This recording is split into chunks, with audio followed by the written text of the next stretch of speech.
Yo, yo, yo, welcome to the finale of Anomalies of History, Part 16. What a journey so far, and I honestly cannot wait to wrap this up. It has been absolutely mind-boggling, fearsome, terrifying, but just inspiring, to be honest, just to lay it all out. I'm a YouTube, I'm a podcast, Spotify rookie, so, just being able to learn the tricks, put editing, it's been fascinating, and I hope to bring you a lot more interesting content in the future, having learned what I've learned so far. So let's crack on. Part 16 is called The Return of the Antichrist, or the AI Christ. You're probably going to figure out who I'm going to start this with. It has to be the AI king himself, which is the one and only Elon Musk. And what's so interesting about this guy, he was born June 28, 1971, in Pretoria, in Transvaal. There's that name again, Transylvania, transgender. It all links together in South Africa. Now, Elon Reeve Musk, Christopher Reeve, Superman, maybe a link. He's a businessman and an investor known for his key roles in space company SpaceX, which we'll get into, and also Tesla, which we've covered already. Other involvements include ownership of X Corp, formerly Twitter, and his role in the founding of the Boring Company, XAI, Neuralink, and OpenAI. He is now one of the wealthiest people in the world as of July 2024. His net worth is 221 billion. Right? How can one person seriously control and manage all of those? Well, he doesn't, does he? He's just a little puppet boy. After he briefly attended the University of Pretoria, he ended up going to the University of Pennsylvania. And Pennsylvania pops up all the way through this presentation because Pennsylvania is linked to Transylvania. All right? It's the Transylvania of the USA. It's interesting that they released a film called Escape from Pretoria. Not a great film and nothing really to do with Musk. However, when I saw the title of that, all I could think about was Escape from Predator. All right. And I'm going to show you a little clip because this villain had quite an array of skills, including the ability to be invisible or shapeshift.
happened. I saw it. You saw what? I saw it.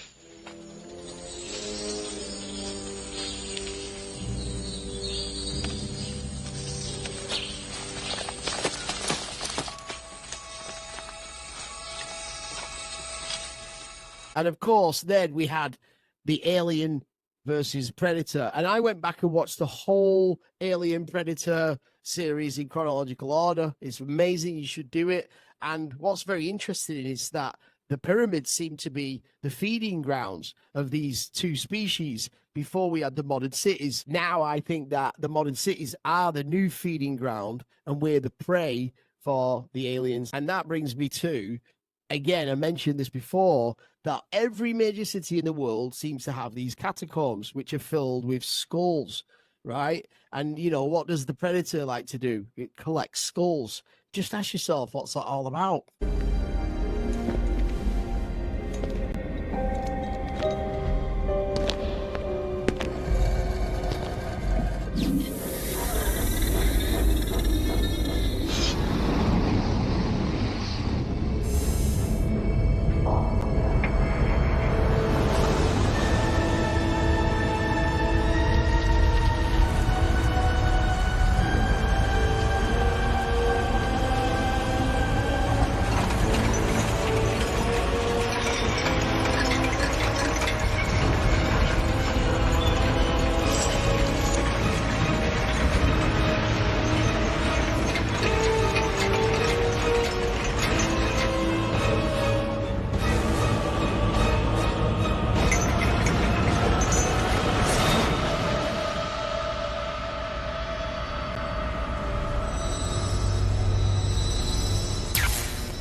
Thomas. What is it? Recognize the Egyptian... The second symbol is Aztec, pre-conquest era. The third is Cambodian. Then you were right. The pyramid contains all three cultures. That's what it looks like. You may choose to enter. Those who choose may enter. Who taught you to translate? Funny, kind of look like you. Well, it's not choose. It's chosen. Only the chosen ones may enter.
Mikael!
And, you know, I've mentioned this before, but Vlad the Impaler is related to Prince Charles and Queen Elizabeth. Britain's Prince Charles claims he's related to Vlad the Impaler, who gave rise to the Dracula vampire stories, which I mentioned before is the most remade movie of all time. Apparently, so is his mother, the Queen.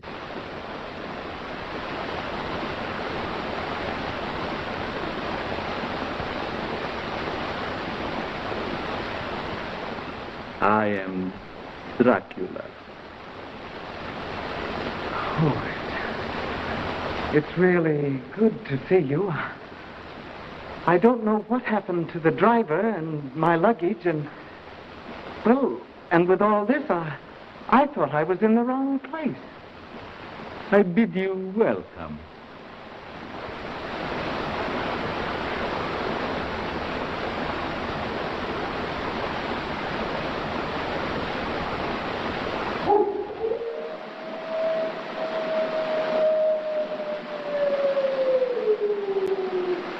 Listen to them. Children of the night. What music they make.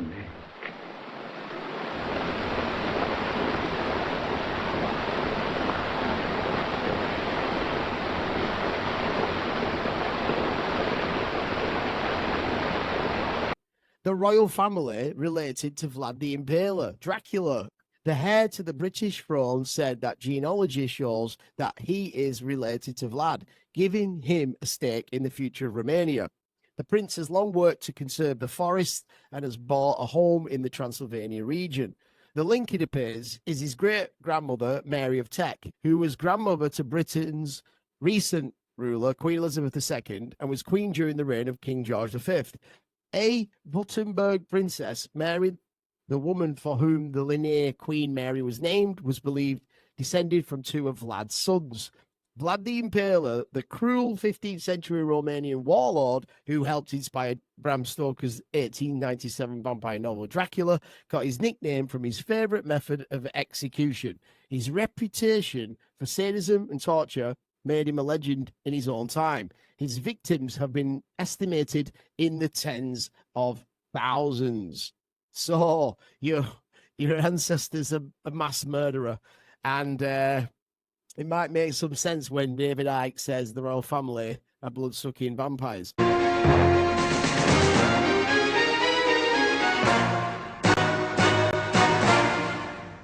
Your Royal Highness, how prepared were you for the pressures that came with marrying into the royal family? At the age of 19, you always think you're prepared for everything. This was the moment Britain had been waiting for, and they packed the pubs, just as they did for the royal wedding 15 years ago. Millions of televisions in millions of homes were tuned in. Princess Diana in her own words. And with a husband who was having a relationship with somebody else? A husband who loves someone else, yes. You really thought that? I didn't think that, I knew it. Do you think Mrs. Parker Bowles was a factor in the breakdown of your marriage? Well, there were three of us in this marriage, so it was a bit crowded. She talked openly about having postnatal depression, about suffering from bulimia for more than 3 years, and about the self-inflicted injuries to her arms and legs. She says she only wanted to put her side of the story. Is the House of Windsor so flimsy it can be shaken by a single interview? Did your relationship with James Hewitt go beyond a close friendship? Yes, it did. Yes. Were you unfaithful? Yes, I adored him. Yes, I was in love with him. Astonishing. Refreshment was needed to help us take it all in. At 10:41, the national grid recorded a 1,000 megawatt surge. 300,000 kettles were being switched on. At least 15 million viewers were busy brewing. Even more remarkable, Newsnight on BBC Two, more used to an audience of around 800,000, found themselves with 8 million. In an astonishingly frank interview in which she admitted adultery and bulimia, Diana told millions of viewers of attempts by Buckingham Palace to intercept her mail and blacken her name. Do you really believe that a campaign was being waged against you? Yes, I did. Absolutely. Yeah. Why? I was a separated wife of the Prince of Wales. I was a problem, full stop. Never happened before. What do we do with her? Can't we pack her off to somewhere quietly rather than campaign against her? She won't go quietly. That's the problem. I'll fight till the end, because I believe that I have a role to fulfill. And I got 2 children to bring up. All right, then. Now, who got married to Elon Musk? Well, this very strange person right here called Grimes, and she loves to represent herself in an elven fashion. All right, look at the ears and the eyes. She's just a very odd person. Why would Elon Musk want to get married to her? It just doesn't make any sense, right?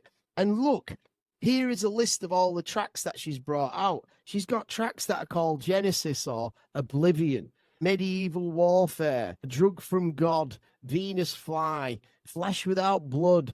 There's just all very, very dark shit. If I was one of the most richest men in the world, and I wanted to keep a clean image, why would I go and marry somebody that's into all this weird shit? And the music is very, very hypnotic, let's be honest, right? So, of course, that reminds me of Lord of the Rings. And you've got the Elvins in Lord of the Rings, and we'll get to the Elvins, how that comes into play. I've already mentioned the story of the Box Saga and the Finnish ancient history, and how they're linked to the Phoenicians, and the Phoenicians are linked to the Nephilim. It's saying, my precious, my love, Smeagol losing his nerve. No, not. Never. Smeagol hates nasty hobbitses. Smeagol wants to see them dead. And we will. Smeagol did it once. He can do it again. It's us. Us. We must get the precious. We must get it back. Patience. Patience, my love. First, we must lead them to her. We lead them to the winding stair. Yes, the stairs, and then up the stairs we go until we come to the tunnel. And when they go in, there's no coming out. She's always hungry. She always needs to feed. She must eat. All she gets is filthy oxes. And that doesn't taste very nice, does it, precious? No. Not very nice at all, my love. She hungers for sweeter meats, hobbit meat. And when she throws away the bones and the empty clothes, then we will find it and take it for me. For us. Yes, we meant for us. Well, the precious will be ours once the hobbits are dead. And what exactly is a golem? Well, apparently in Jewish folklore, it's like an inanimate matter usually made from clay or mud, which reminds me of the story of Clash of the Titans, where Zeus was making figures out of clay and putting them into the labyrinth, into the arena, and that's what we are. But there was also a very interesting paper which I read called The Protocols of the Elders of Zion, which mentions these leaders call Goylem, which is meaning somebody who is lethargic or in a stupor. So basically, you've got these elites that look down on us and, just use us to do all their dirty work. And then look at Grimes again. There's them fingers that are pointed out, big long fingers, which no disrespect to transgenders, but they all have the same kind of long fingers. It's something if you go to Thailand and a hot chick comes up to you, there's 3 things you're going to look for: the Adam's apple, the long fingers, and the big feet. Remember, Transylvania. All right. Interesting stuff. And of course, that reminds me of Nosferatu. And look at his fingers.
And of course, Dracula has been scaring moviegoers since 1931.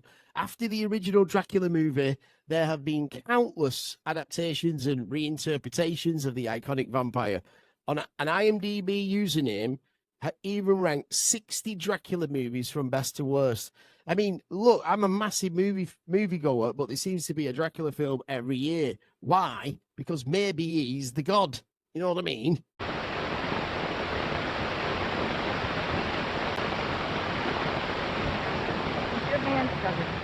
I don't want to keep my hands covered. But you think you will. I don't want to. I don't want to. Did you do Oh! He probably wants to fly again. No, Martin, please. Please don't, Martin. Oh, Martin, please. Please, Martin. No, Martin. Oh, Martin, please. Here, give it to me now. No, Martin, please. No, Martin. Martin, don't throw my spider away from me. Oh, Martin. Oh. Ain't you ashamed now? Ain't you? Spiders now, is it? Flies ain't good enough. Flies? Flies? Poor, puny things. Who wants to eat flies? You do, you loony. Not when I can get nice, fat spiders. All right. Have it your own way.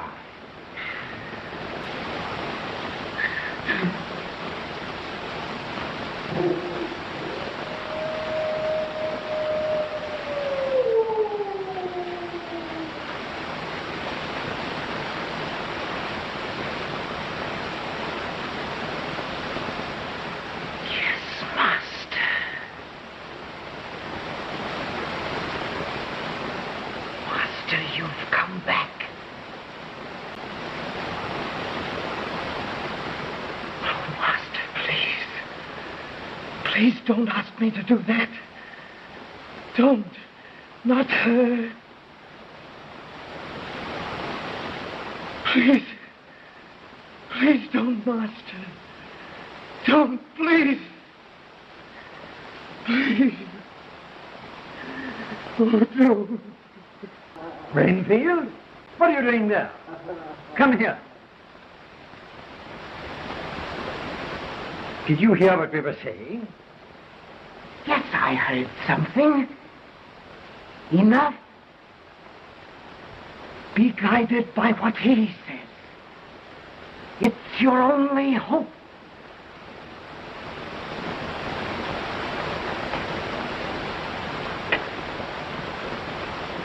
It's her only hope. I begged you to send me away, but you wouldn't. Now it's too late. It's happened again. What's happened?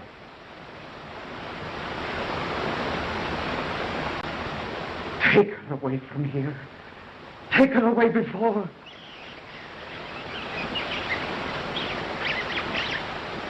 No, Master. I wasn't going to say anything. I told him nothing. I'm loyal to you, Master. What have you to do with Dracula? Dracula?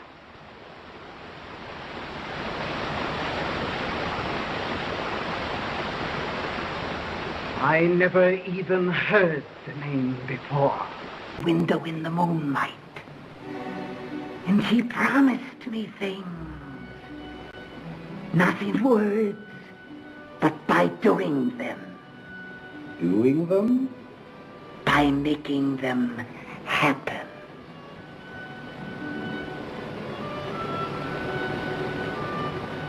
A red mist spread over the lawn, coming on like a flame of fire.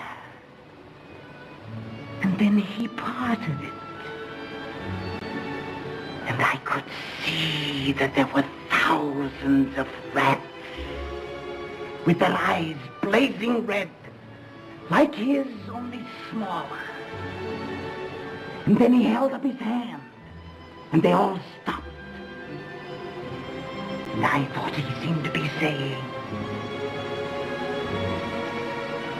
rats, rats, rats, thousands, millions of them, all red blood. All these will I give you, if you will obey. What did he want you to do? That which has already been done.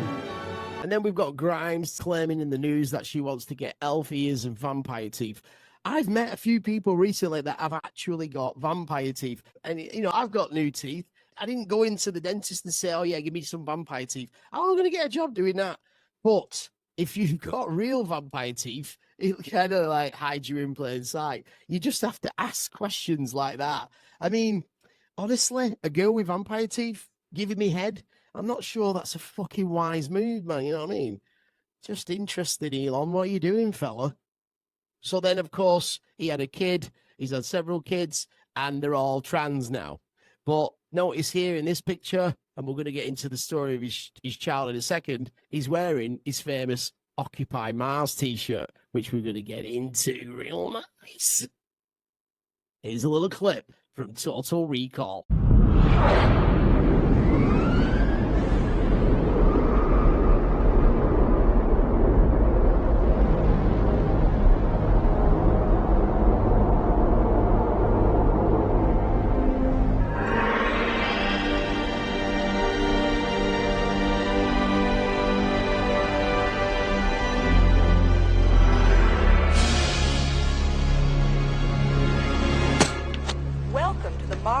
Colony. For your safety and comfort, domes have been installed to protect you from the vacuum outside. Please do not touch exterior windows or airlocks. And since the air volume is limited, no smoking is allowed anywhere in the colony. All right. Thank you, and enjoy your stay on Mars. Passport?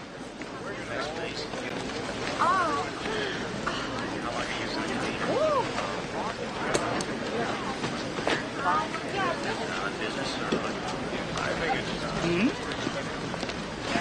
on, get out of the way. Make way! Stand back!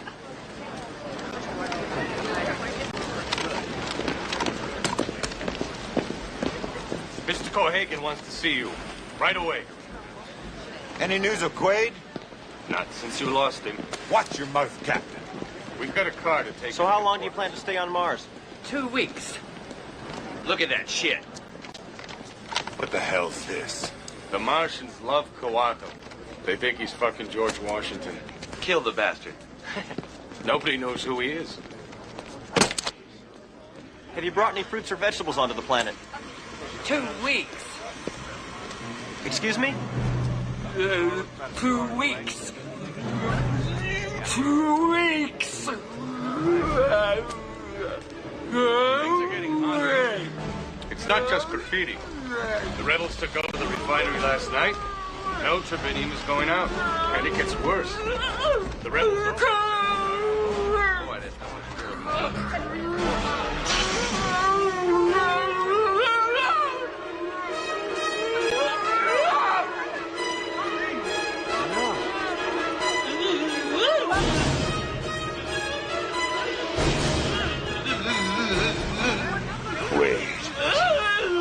That's Quaid. Where? The woman. Get him. Her. Arrest that woman! Get that woman! Grab her! Back up these people! Clear!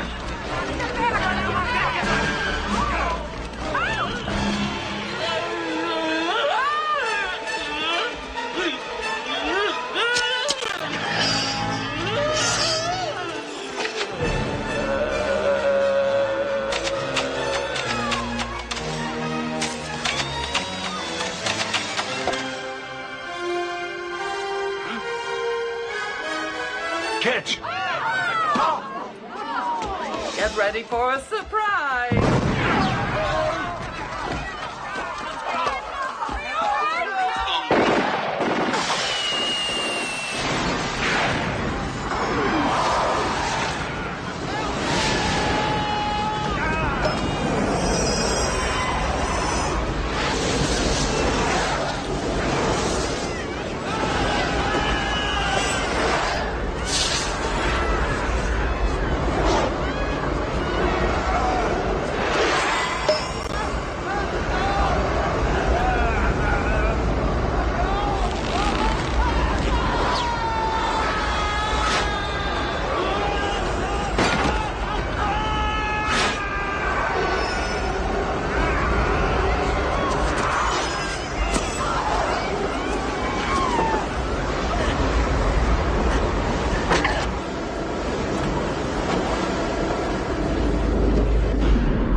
Open it! They're all connected! So let's just get into this name of his child. It's very bizarre. I'm going to read this quote. Elon Musk and his girlfriend Grimes announced the birth of their baby boy in May 2020. The billionaire Tesla CEO replied to one of his Twitter followers to reveal that Grimes was in labor. A few hours away, Musk tweeted, later adding, "Mum and baby all good." When asked to reveal the name of his son, Musk tweeted XAEA-12 Musk. At first, it was not clear if Musk was joking about the name or if he was being cryptic. Of course he is. It later turned out that he was being serious. After the name was announced, speculation arose that it might fall foul of the law in California, where the couple live, as names can only use the 26 alphabetical characters of the English language, according to the state constitution. Grimes then confirmed that they had changed the name to XAEA-XII, adding Roman numerals. Looks better, to be honest. The meaning. Explaining the meaning behind the name, Grimes said that X stands for the unknown variable. Meanwhile, AE together is the Elven spelling of AI, which is shorthand for artificial intelligence and the word for love in several languages such as Japanese. A-12 is the precursor to the SR-17, which they say is our favorite aircraft. No weapons, no defenses, just speed. Great in battle, but non-violent. She added the A in the name also represents Archangel, the title of a song by Burial that she has previously described as her favorite. Now, why have you got these two people that are talking about an SR-17 being their favorite aircraft? Because that is supposed to be Black Ops. 5, 4, 3, 2, 1. Thunderbirds are go.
My opinion on that is because that's not just an aircraft.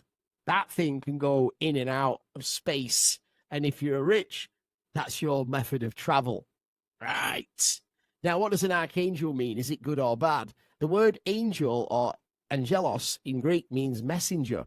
Angels are therefore messengers of God, sent by him to help us on a path to salvation.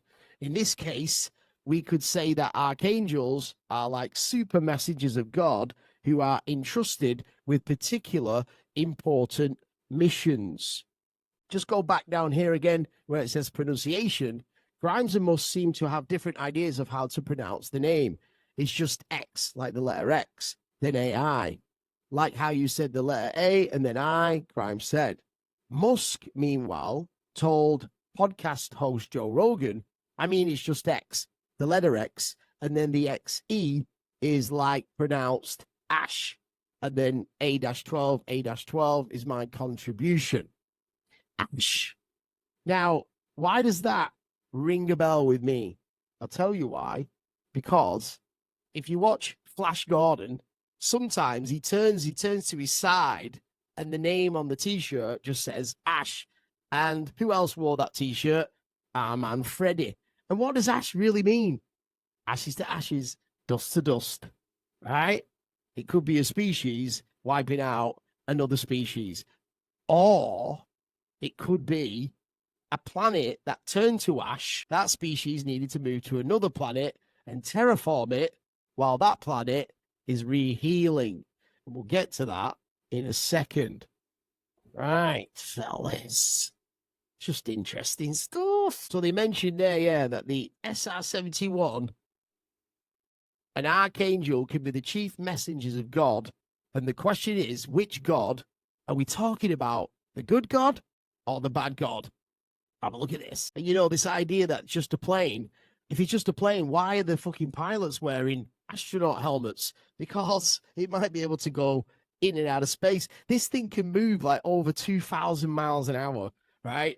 So if you wanted to go home, back to Mars or whatever, this is your mode, man. This is your fucking wheels. Yes, sir. All-out war with the Klingons is inevitable, Mr. Kirk. If you ask me, it's already begun. Since we first learned of their existence, the Klingon Empire has conquered and occupied 2 planets that we know of, fired on our ships half a dozen times. They are coming our way. Now, Musk has compared himself to Batman and was immediately roasted. But I find it interesting. If anybody looks like Batman, acts like Batman, has the same kind of money, it's this guy, isn't it? So it says here, I quote, Elon Musk has been resoundingly mocked after the Twitter owner, business entrepreneur, and billionaire compared himself to Batman in a tweet featuring the DC superhero. Where do bats live? In caves. The 51-year-old South African used an image of a Cape Crusader standing on top of an icy church rooftop in Gotham City. Icy church, what does that mean? Great reset, the Ice Age. Go back to Mars. Come back again when it's melted.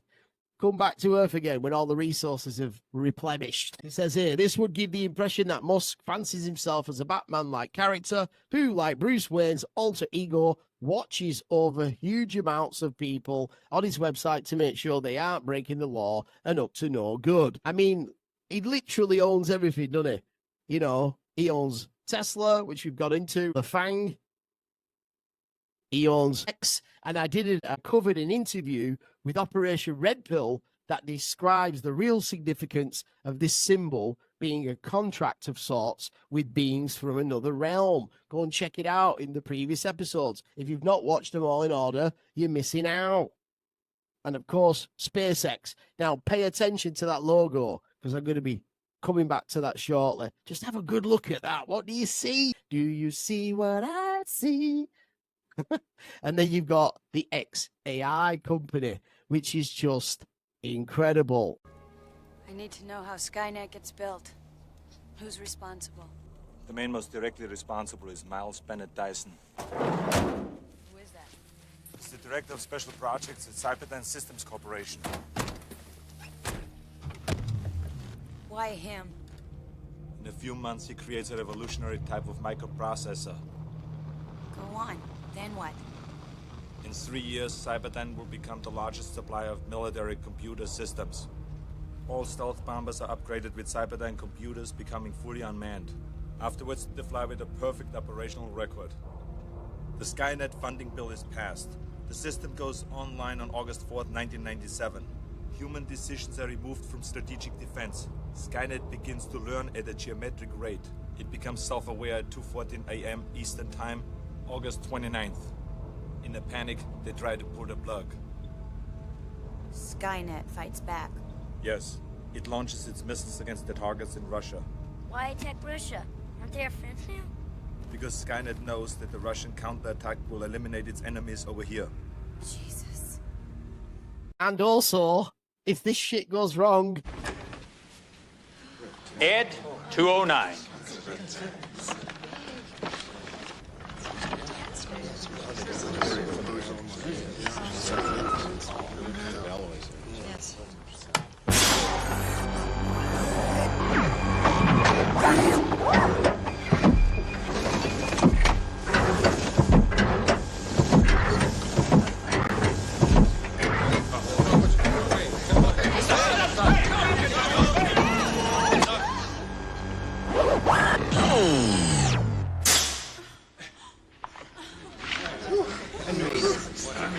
The enforcement droid, Series 209, is a self-sufficient law enforcement robot. 209 is currently programmed for urban pacification, but that is only the beginning. After a successful tour of duty in old Detroit, we can expect 209 to become the hot military product for the next decade. Dr. McNamara. We'll need an arrest subject. Mr. Kinney. Yes, sir. Would you come up and give us a hand, please? Yes, sir. Mr. Kinney is going to help us simulate a typical arrest and disarming procedure. Mr. Kinney, use your gun in a threatening manner. Point it at Ed 209. Yes, sir.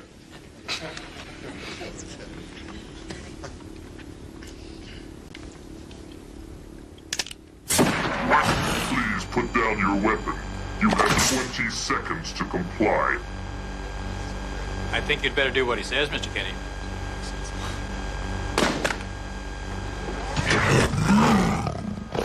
You now have 15 seconds to comply. You are in direct violation of Penal Code 113, Section 9. You now have 5 seconds to comply. 4, 3, 2, 1. I am now authorized to use physical force.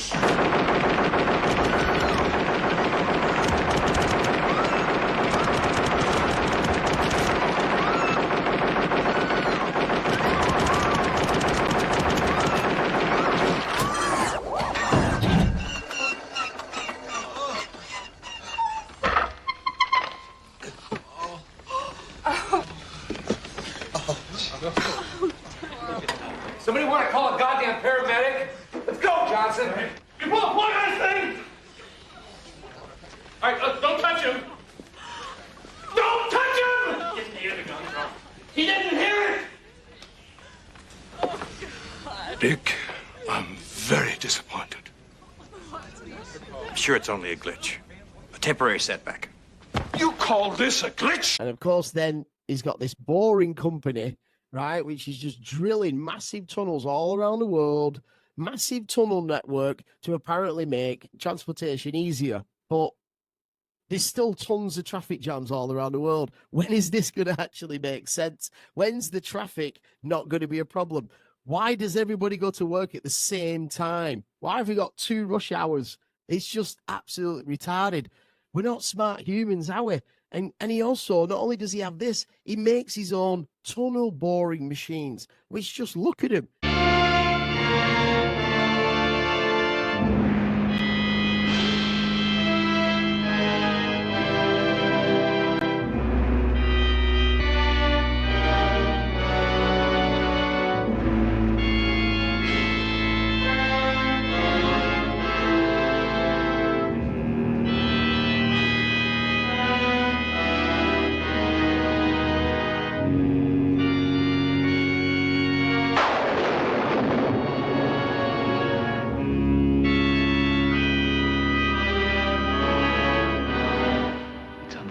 Must be true. A man took some tools and went where no human being had ever set foot.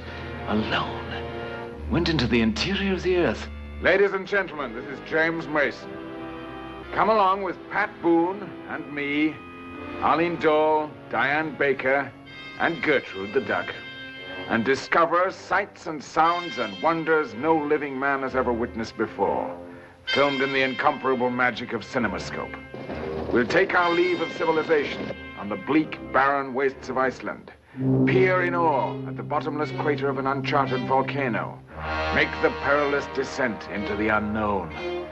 You'll pioneer with us through countless miles of trackless labyrinths, discover huge subterranean caverns never beheld by human eye, become lost in the weird underground maze. You'll find yourself engulfed in grotesque, petrified jungles, marvel at the fantastically beautiful quartz grotto, tumble into cascading salt beds, escape from hissing steam caves, behold the staggering underground ocean. You'll encounter breathtaking dangers beyond belief, here at the center of the earth. Stop. Fair warning. You'll never find your companions or your way out. You need me as much as I need you. Stop and come back.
In the last episode, I mentioned a huge cover-up of the ancient site of Göbekli Tepe in Turkey, which was researched in detail by the awesome Jimmy Cossetti on his YouTube channel, Bright Insight. Love this guy. He's been on Joe Rogan. Really, really cool. I showed you a little clip in the last part from this episode on YouTube, but now I'd like to show you the next part of that clip, which features some very interesting stuff about other billionaires and what they're interested in. Have a look at this. So get this.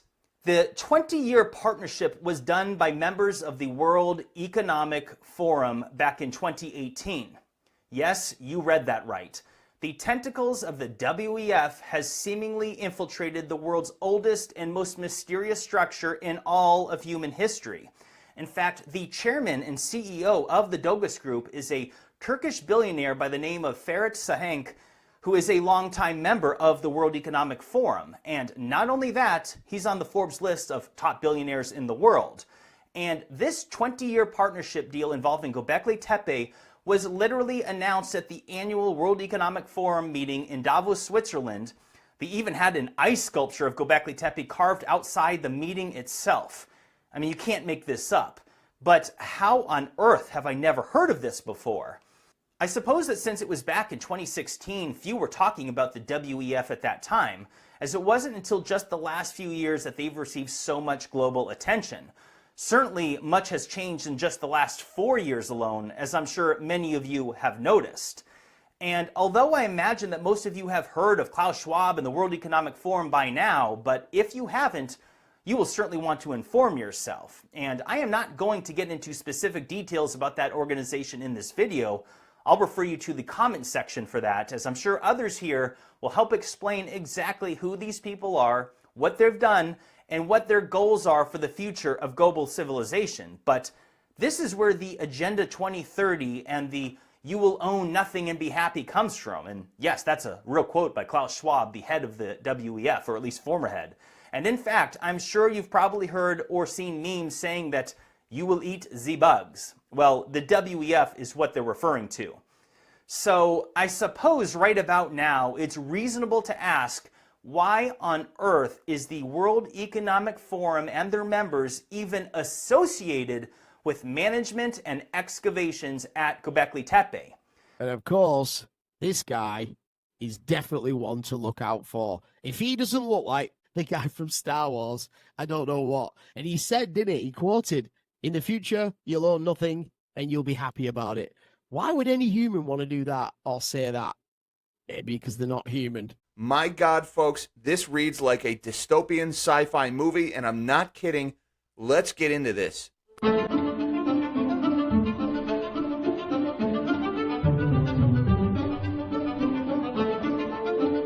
It takes a fraction of the resources to grow a pound of crickets as it does a pound of beef. And so the amount of water it takes, the greenhouse gas emissions that it emits compared to the livestock, the amount of land that's required, the amount of feed that's required, there are so many factors that just lead to, you know, this is kind of smart. And that reminds me of Spaceballs again, which features our man Mel Brooks. I am the keeper of a greater magic. The Force? No, the Schwartz. Here, take the ring. Point it to that big statue. How'd you do that? Wow! What do we do? Schwartz. Come on!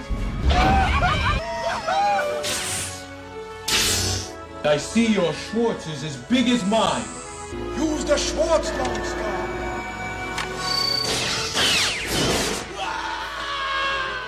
And may the Schwartz be with you.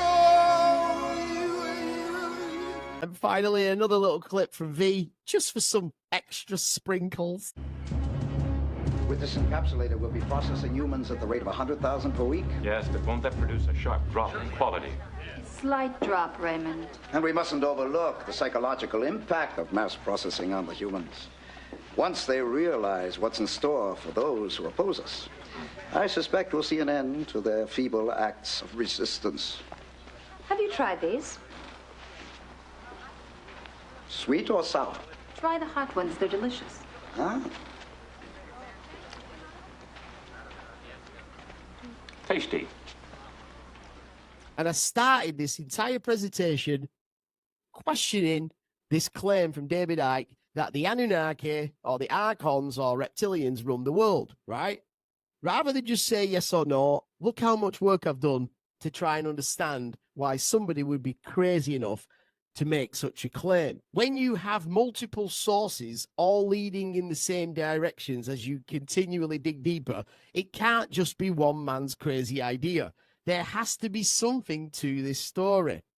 But if you go back and look at what I stated in episode 1, right from the start, as much as I'm a fan of David Icke, and I respect his work and bravery, and I've read all of his books and watched all his films, I truly question his part in all of this, and here's why. First point is, his name's not David Icke, it's David Vaughn Icke. There's the V again. Oh my God. Let's have a look at this. What is the history of the city of Vaughan?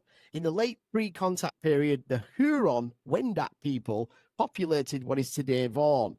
The Sandertut ancestral Wendat village overlooked the east branch of the Humber River and was once home to an approximately 2,000 Huron in the 16th century. The site is close to a Huron ossuary, which is a mass grave. And we're going to get into that. Remember that word, ossuary. Now, go down to the third chapter. It says here, despite the hardships of pioneer life, settlers came to Vaughan in considerable numbers. The population grew from 19 men, 5 women, and 30 children in 1800 to 4,300 in 1840. The first people to arrive were mainly Pennsylvanian Germans. There's that word again, Pennsylvania. All right. Then go down to the sixth paragraph, and it says, World War II sparked an influx of immigration, and by 1960, the population stood at 15,957. The ethno-cultural composition of the area began to change with the arrival of different groups, such as Italians, Jews, and Eastern Europeans. The Jews are in there again, right? Nothing against Jews. I'm just pointing out that they keep popping up. Now, who are these Windelot people? We've got the W there as well, right? The Wendat or Huron. They were indigenous peoples of the northeastern woodlands of North America and speakers of an Iroquoian language. That sounds very much like Elving to me, you know what I mean? In the United States, the Windot Nation is a federally recognized tribe headquartered in Windot, Oklahoma. There are also organizations that self-identified as Windot, including the Windot Nation of Kansas, a non-profit organization in Kansas City. In Canada, the Huron-Wendat Nation has 2 First Nation reserves. And these people, after their defeat in 1649 during prolonged warfare with the 5 nations of the Iroquois, the surviving members of the Confederacy dispersed. Some took residence at Quebec with the Jesuits. So what is an ossuary? An ossuary is a chest or a box or a building or a well or a site made to serve as the final resting place of human skeletal remains. It looks just like the catacombs. And I'm not going to read too much into this, but yeah, it's mass grave recycling or mass graves, usually under cities or under burial grounds, which these days are what we call golf courses. That's why you've got the mounds, right? Now, it's got a link here to Persian ossuaries. It says here the Zoroastrians also used to do the same thing. Not only did they do the same thing, but there's a link to Jewish burial customs. So the Huron-Wendat Nation is an Iroquoian-speaking nation that was established in the 17th century. In the French language used by most members of the First Nation, they are known as the Nation Huron-Wendat. The French gave the nickname Huron to the Wendat from the French word hure, meaning bull's head, because of the hairstyle of Huron men, who had their hair standing in bristles on their heads. And it says here, in the third paragraph, in 1760, Huron-British North America Peace Treaty, lost in 1824, but rediscovered in the 1990s, showed that a large chunk of land named Seigneurie de Sillery, now part of Quebec City, was sold to the Hurons in 1760 by the Jesuits. So we've got to ask now, who are the Jesuits? The Society of Jesus, also known as the Jesuit Order or the Jesuits, is a religious order of clerics, pontiff, is a religious order for men in the Catholic Church headquartered in Rome. It was founded in 1540 by Ignatius of Loyola and 6 companions. Jesuits work in education, research, and cultural pursuits. Jesuits also conduct retreats, minister in hospitals and parishes, sponsor direct social and humanitarian ministries. But the Society of Jesus is consecrated under the patronage of Madonna della Strada, a title of the Blessed Virgin Mary, and it is led by a superior general. And the headquarters of the society is in Rome.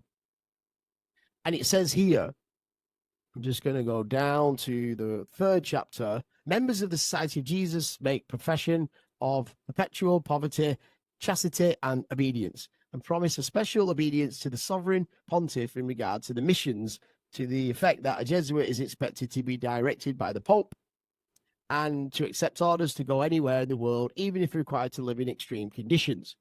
This was so because Ignatius, its leading founder, was a nobleman who had a military background.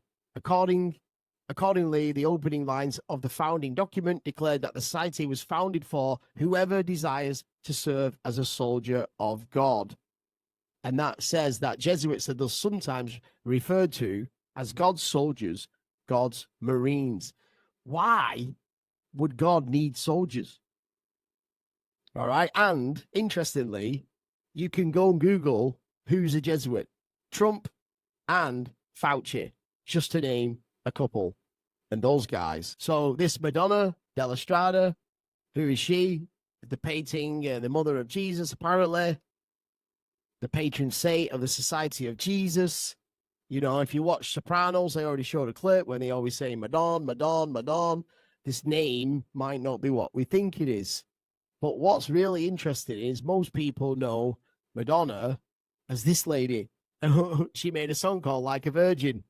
Of course she did, right? I mean, it's a great song, but just think of it in the context. These people running the world that, you know, like virgins and like doing crazy things to virgins and blah, blah, blah. And of course, you've got the Capitol in Washington, in Maryland, in Virginia. The worship is just absolutely phenomenal. Pope Francis here, also part of the Jesuits.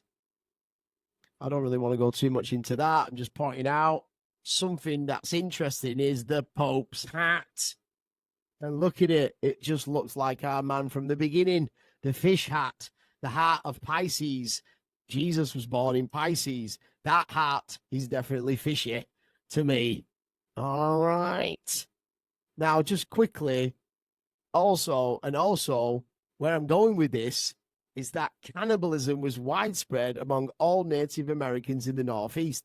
The cases have been documented in dozens of tribes, and one of them was the Wyandotte Huron, right?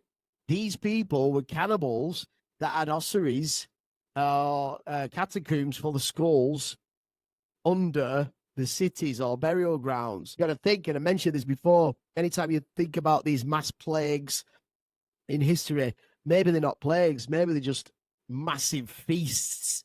And what the religious sections celebrate? Giant feasts. Absolutely mental. So back to the ossuary. Here we've got the ties to the Persians, the Zoroastrians in the second chapter, and I've already featured them before. Who was part of that tribe? Well, it was our man Freddie Mercury, who was wearing the Flash or Ash t-shirt. And he's got them fucking weird teeth, man. He's got them extra set of teeth, hasn't he? Right, the fangs, man. Fangs. And then we've got Hotel Transylvania. If you just look at that picture there, we can see the M. What is the M? Is it the Windelot people? Or is it a tongue? Is it a set of fangs upside down? But it just made me think about this big M that we see all around the world, which I love. I really love it. But I've started questioning it now. It's this bad boy in it. And if you turn it upside down, it also looks like a tongue, right? It looks like a lizard tongue. Or it could be the sign of the Merovingians, which is where these bloodlines all go back to in the 13 families of the Illuminati, right? And what are we eating in McDonald's? Questionable. That's all I'm saying. And I don't think it stops at McDonald's. I think we're not eating as many animals as you think. I think there's more to it than that. And this whole tongue thing has become a massive trend, you know, and it's a great way for another species to hide in plain sight. Oh, he's got tattoos. He's got facial features. He's just one of them. Is he? I asked you that question. Is he? All right. And now I'm really going to show you another clip. By the way, if you haven't seen this film, It's my top 3 best films of all time. Cloud Atlas. Question David Icke. Not only is his name Vaughn, and that all links into cannibalism and these weird tribes and Jesuits running the world, but Icke's also got the strange hand syndrome. Yes, he claims it to be, arthritis or from being a footballer. I've never seen a clip of him playing football ever. And I used to collect football stickers. Don't remember him being in a football team. Maybe it's true, but I like this guy. But I'm seriously questioning, after everything I've shown you about hands, about how to spot these bloodlines, and just think about all the stuff he's been telling to the world. Whether he knows it or not is another story. Maybe he's a puppet and he thinks he's not. But the amount of information he's divulged over the years that have come true makes me question this person. Is he one of them? Is he one of us? But I tell you something now, he's definitely sent a lot of people down rabbit holes, including me. But I'm not that gone, as in so far that I'll question even the people that I believe I should trust. I don't trust anybody except for myself. I beg this question. Why's nobody took David Icke out after all he's said and done? Maybe because he's one of them, and that's his job, is to keep everybody misinformed, right? Or, even better, they leak the truth out right in front of your face. Simple as that. That makes a lot of sense, right? Finally, we come back to SpaceX, and now I want you to pay attention to that X. That's not an X, is it? It's a tusk, right? We had the Tesla logo with the fangs. Now we've got a tusk. And I always thought that Elon's name was really unique. I've never met a guy called Elon. I've never met a person called Musk. And when you play around with the phonics a little bit, and you look at the logo and the symbolism, you might be able to pull up something like this. Elon Musk, elongated tusk from Pretoria, whose goal in life is to occupy Mars. He's doing the M symbol there with his fingers as well. The old Merovingians. Which, what is Mars? The homeland of the Dracula. And now their slave race has finished the job. It's time for another reset and for those to go back home now that their planet has re-terraformed. Very interesting. Have a look at this clip from V. You've got a great planet here, Mike. Fought valiantly to save it. Don't misuse it. We'll do our best. Thanks again.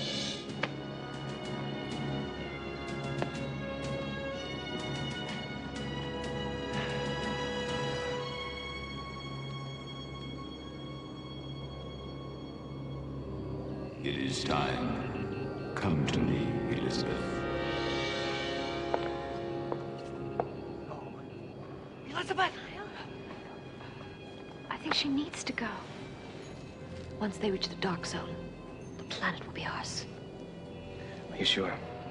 I left a going-away present aboard the leader's shuttle. You should get a big bang out of it.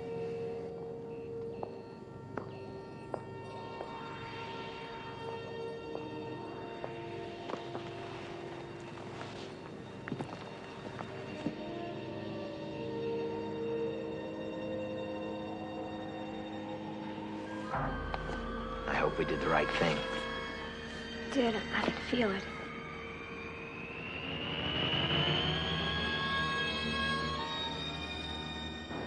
She may find peace and happiness. Who knows? Maybe we all will.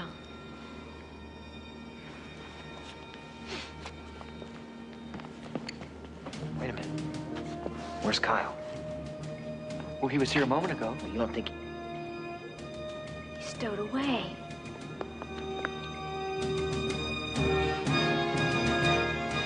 And this film, I kind of mentioned Kubrick at the beginning. One of my favorite films, 2010, Space Odyssey. But how many people knew about this film, which was the sequel to 2001, Space Odyssey, called 2010, The Year We Make Contact? And I just want to show you the finale, the end clip of that film. And it says at the end something about Europa. And just bear that in mind as to what is going on with Russia and Ukraine right now. This is all pre-planned, and World War III is going to happen, I'm sorry to say. It's rigging! It's rigging!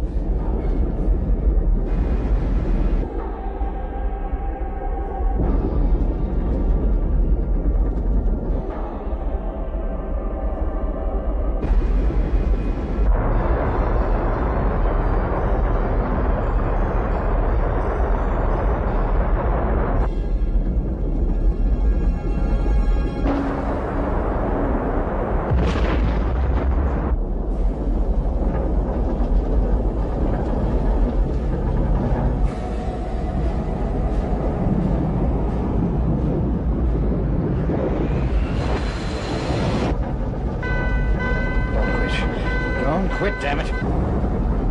Move!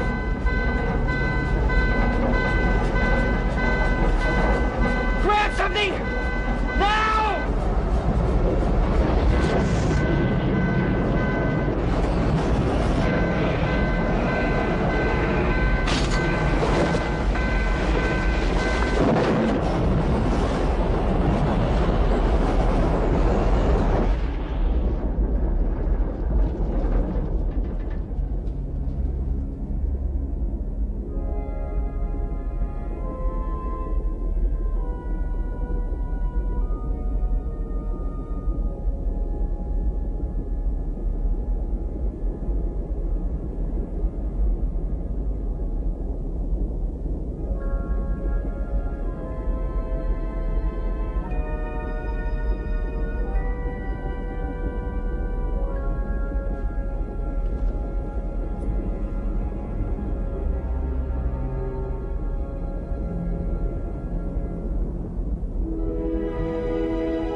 You can tell them that you remember when there was a pitch black sky with no bright star and people feared the night. You can tell them when we were alone, when we couldn't point to the light and say to ourselves, there is life out there. Someday, the children of the new sun will meet the children of the old. I think they will be our friends. You can tell your children of the day when everyone looked up and realized that we were only tenants of this world. We have been given a new lease and a warning from the landlord. And after all of that, my conclusion is this. Do I think that aliens run the world? I would say that what we define as humans most definitely don't. I believe that there has always been a cycle of some kind to savage the resources of one planet while another planet replenishes its resources, and then repeat the cycle by re-terraforming a planet while the next batch of slaves are bred for labor and for food. From this presentation alone, there is clear evidence of a mass cover-up while secret societies continue to manipulate world affairs, erase our history, and trickle out advanced technology to control the financial department and create fake mass hysteria to keep people in mass trauma and be seduced by a pre-planned agenda which doesn't have the best interest of a true and honest human civilization. Not in my books, anyway. Otherwise, why would someone like Elon Musk go to great lengths and spend a vast amount of money to occupy another planet instead of protecting the one that we already have and making sure that everybody can have food, shelter, and live in peace and harmony and not have to worry about the next fucking bill that we need to pay? And that's where I want to end this journey. And I want to personally return back to Earth again, because this has absolutely been a rabbit hole for me. But I'm confident I have at least opened a few new anomalies that all of us should find worthy of further investigation. And next time anybody calls somebody a conspiracy theorist, maybe, just maybe, show a little tiny respect as to why we choose to face such adversity and go to such lengths to prove that we are not absolutely bonkers. because real lies demand a real adversary. And that's me. And my fight is over. Nobody wins. All I'll say is that I love you. I feel relieved that this is over. I feel the demons have gone. And I hope, even though there was dark spells of this, and most of you might have said, nah, I can't listen to any more of this. If you've got this far, all you need to do is believe that the light and honesty will win this spiritual war. Promise you that now. And if I'm not around to see it, at least I've got a little story that you can listen to over and over. And remember, the madmen are always having it large. Yes, finished. I love you. Thanks for listening. And I'll see you where I'll see you, fella. Keep fucking having it.